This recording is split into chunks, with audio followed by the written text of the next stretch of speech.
반갑습니다. 열린 이야기입니다. 오늘도 함께 해주시는 여러분들께 대단히 감사드립니다. 지난 영상 속에서 한국으로 돌아가는 이민 1세들의 역이민 편에 그리고 제가 다뤄드렸었던 언어 부문편 잘 보셨습니까? 조금 여러분들의 상식과 또 이해가 좀 도움이 되셨는지 모르겠습니다. 자, 오늘은 똑같은 주제 내용으로서 의료 부분에 대해서 한번 짚어볼까 합니다. 앞서서 말씀을 드렸었던 영상에서도 마찬가지로 이것에 대해서 반론과 기분 나쁜 의견을 가지는 분들도 많습니다. 특히 젊은 분들이 많이 갖게 됩니다. 오늘 다루게 되는 의료 부문은 더욱더 그럴 수 있죠. 해외에서 세금을 내고 그쪽에서 열심히 살았으면 그쪽의 땅에 뼈를 묻을 일이지 왜 한국에 와서 굳이 한국도 적자를 면치 못하고 있는 의료 부문의 혜택까지 받으려고 하느냐. 더욱이 나이가 먹어서 65세 이상이 되면 한국의 공공복지 혜택까지 받으려고 하느냐. 이건 말이 안 된다. 고도로 돌아가라 라든지 올 필요 없다 이렇게 얘기하는 젊은이들 생각보다 많기는 합니다. 하지만 앞서서 말씀을 드린 것처럼 많은 분들이 현재 그래도 내 고향 나를 알고 살았었던 내 지인들을 통해서 편한 마음으로 내 나라 내 땅에 묻히고 싶다라는 원초적인 생각과 또 그 외에 나도 한국 가서 세금 낼 거 다시 또 내고 있고 또 의료비 내고 있는데 무슨 그렇게 시각으로만 보느냐라고 하는 시각도 있을 수 있습니다. 많은 시각의 차이가 있는 부분에서 오늘은 의료 부분 다뤄볼까 합니다. 한번 오늘도 들어보시고요. 여러분들의 의견이 있으시면 댓글로 많이 달아주시면 좋을 것 같습니다. 한국은 전 국민을 대상으로 보편적인 의료보험의 제공을 하고 있죠. 반면에 미국은 국민의료보험 시스템이 아닙니다. 고향에서 노년을 보내려는 이민 1세도 그런 경우가 있지만 미국의 비싼 의료비 부담을 피해서 귀국하는 경우도 있긴 있죠. 이 가뜩이나 어려운 한국 내 건강보험 재정의 악화를 우려하는 시각도 분명히 있습니다. 한국의 외교부 관계자는 2005년 이후에 역이민을 선택한 해외 한인은 매년 10%씩 꾸준히 늘고 있으며 세계적 금융위기의 최정점에 달했었던 2009년에도 그때부터 벌써 해마다 4,000명을 넘고 있다고 밝히고 있습니다. 외교부는 영주 귀국을 하지 않고 재외 동포 비자 등을 통해서 한국에서 생활하는 동포까지 합친다면 실제로 역이민자의 수는 더 많을 것으로 추정하고도 있습니다. 자, 이들은 한국 정부로부터 주민등록증과 같은 거소신고증을 받고 한국에서 운전면허증을 취득하고 은행 계좌를 개설하면서 부동산 거래는 물론 의료보험 혜택까지 받을 수 있죠. 자, 이런 부분들이 어떤 경우에는 불만을 받을 수 있는 내용들이 되는 거죠. 자, 이 때문에 병의원을 많이 이용할 수밖에 없는 이 교포들의 노인층 이 한국으로 역이민의 사례가 급증을 하고 있습니다. 국민건강보험공단 관계자는 과거에 좀 더 잘 살아보려고 이민을 갔었던 동포들이 고국으로 돌아온다니 같은 동포로서 환영할 일이지만 상당수의 역이민자가 직장을 은퇴한 60대 이상의 노인이라는 데에 문제가 있다라고 지적을 하고도 있습니다.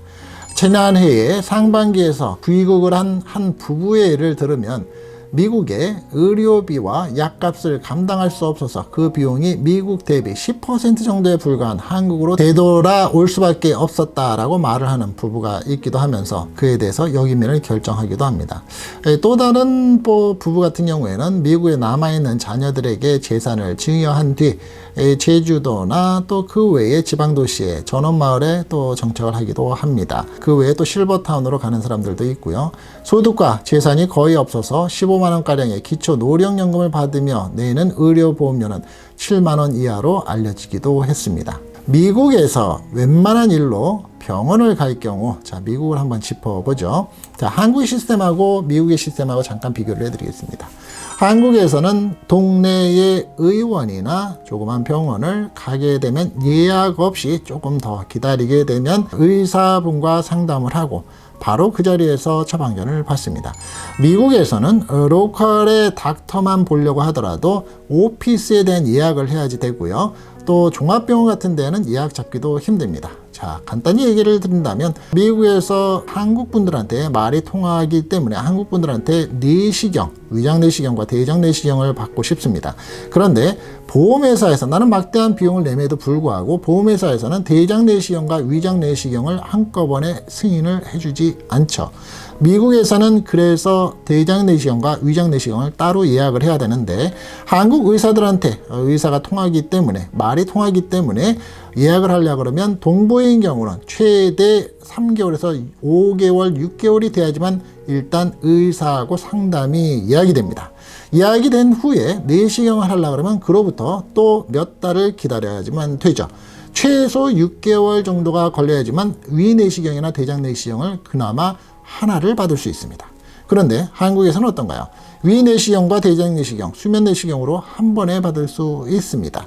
예약 잡기 생각보다 쉽습니다. 자, 그렇다면 한국 같은 경우에 동네 병의원에서 1차, 2차, 3차라는 기준으로서 종합병원까지 가는데 시간이 그렇게 많이 걸리진 않습니다.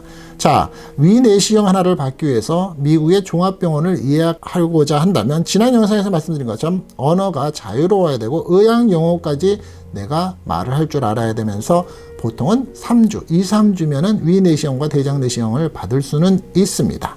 하지만 불안한 마음과 언어에 대해서 불안함은 지워버릴 수는 없겠죠.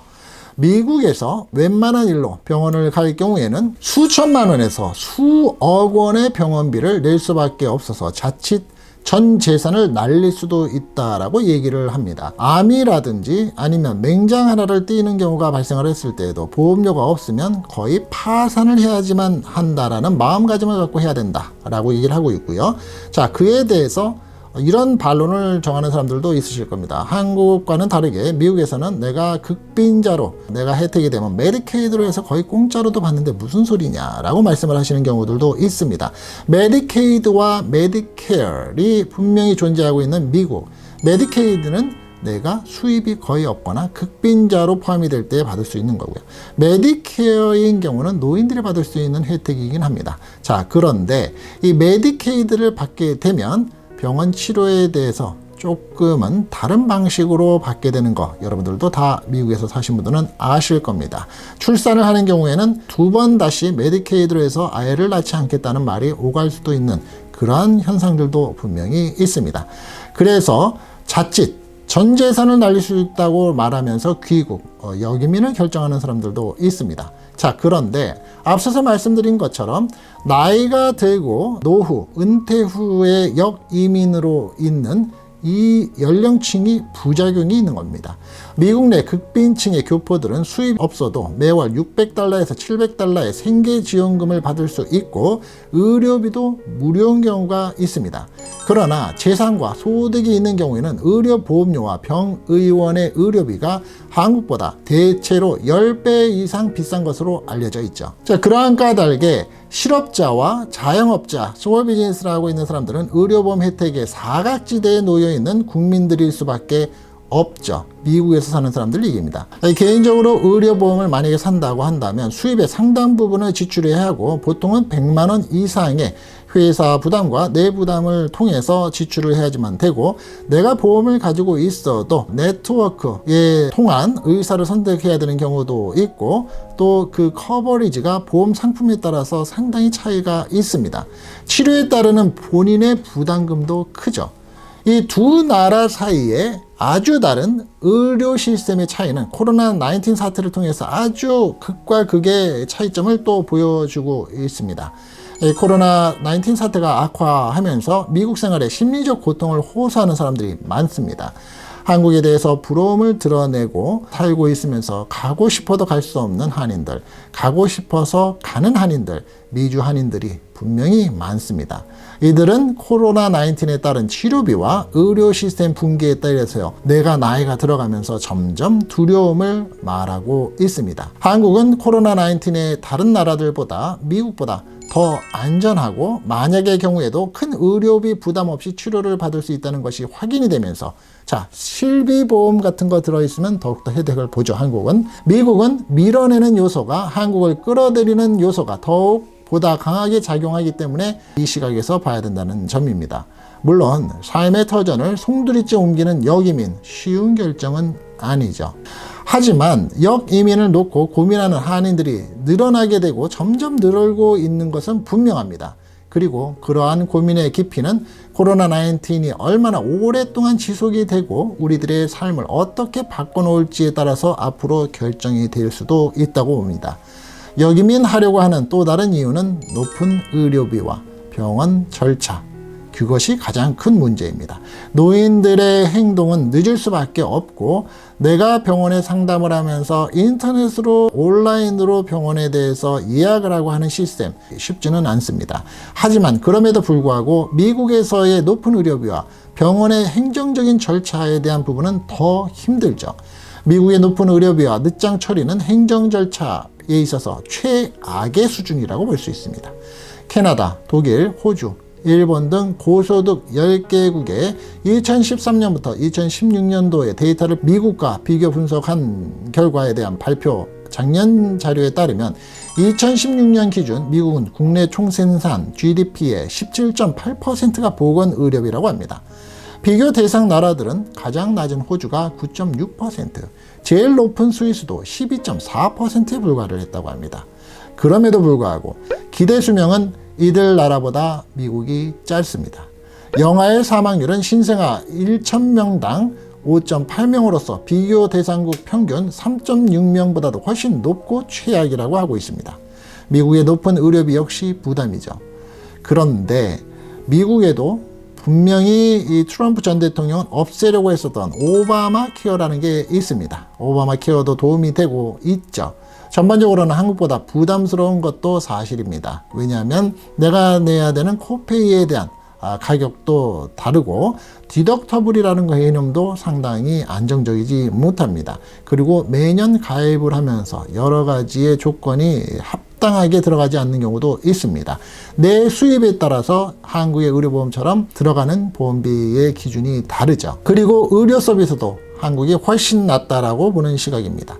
선진국이라는 미국에서 병원 응급실에 갔는데 대기 시간이 4시간이나 걸린다는 게 말이 되냐라고 하는 그런 주변 사람들도 볼 수 있습니다. 많은 경우 미주 한인들로부터 하여금 역이민을 생각하게 만드는 또 하나의 요소, 미국의 의료비와 의료 시스템의 불만입니다. 자, 그렇다면 이 때문에 병의원을 많이 이용할 수밖에 없는 노인층의 교포, 노인층의 한국의 역이민을 택하는 경우가 어느 부분에 대한 힘든 거에 다음으로 많다라는 사실이죠. 자, 여러분들 어떻게 생각하십니까? 이쪽 미국이나 해외에서 살고 있었던 노인들의 입장에서는 분명히 타당하고 합당한 결정의 내용입니다. 한국에서 보기에는 그렇지 않아도 한국에도 이 극빈자, 노인의 문제가 심각해지고 이제 몇 년 있으면 노인이 전체 인구의 3분의 1까지 되고 있는 한국의 실정에서 그러면 그 의료보험에 대한 부분은 누가 다 감당을 하느냐? 지금 현재 뛰고 있는 젊은이들의 몫이다. 그런데 그 몫을 해외에서 열심히 살고 있었던 노인들의 몫까지 우리가 감당하고 짊어져야 되느냐? 라고 말한다는 시각입니다. 자, 최근에 와서 이에 대한 불만, 미국이 예전처럼 더 이상의 미국이 아니다 라고 생각하면서 후회와 지금은 선택을 하고 싶다라고 생각하는 이쪽의 모습, 또 한국에서는 감당할 수 없는 부분에 대해서 우리가 왜 책임을 져야지만 되느냐라고 보는 시각. 자, 그 시각에 대한 양쪽의 의견은 여러분들이 판단하는 몫의 결과가 맞겠죠. 하지만 점점 살기 어려워지고 있는 미국, 또 한국도 살기는 어려워지지만 노인들이 감당할 수 없는 부분이 더 큰 몫으로 작용하고 있는 미국, 역이민의 부분은 분명히 늘어나고 있는 모습을 볼 수 있는 게 저도 살고 있는 제 주변에서 정말 많이 보여지고 있습니다. 한편으로는 이런 말씀도 하시는 분들이 있겠죠. 나는 지방도시에서 살고 있는데 더없이 의료보험 혜택 좋고 더없이 의료 행정 서비스 좋은데 무슨 말이냐 라고 보는 시각도 있습니다. 사람은 다 보는 시각에서 자기 편의 시각이 될 수도 있겠죠. 자, 오늘 영상이 여러분들 사시면서 주변에서 볼 수 있는, 앞으로도 자주 보실 수 있는 실버타운을 가시더라도 역이민을 와서 살고 계시는 분들 만나실 수 있을 텐데 어떤 시각에서 내가 미리 알고 있고 상식적으로 담아두고 그 사람들을 생각하고 상대하느냐, 또 역이민을 생각하시는 분들 입장에서는 한국에서는 어떠한 시각으로 볼 수 있다라는 점도 분명히 생각하시고 그에 대한 또 대인관계를 택하시고 행정 처리를 받으시는 게 옳은 길이 아닐까 하고 권해 봅니다. 다음 시간에는 다른 부분에 있어서의 역이민의 입장들을 한번 짚어보는 시간을 갖도록 하겠습니다. 오늘 영상 길었지만 끝까지 해주신 여러분들께 대단히 감사드립니다. 열린 이야기였습니다. 감사합니다.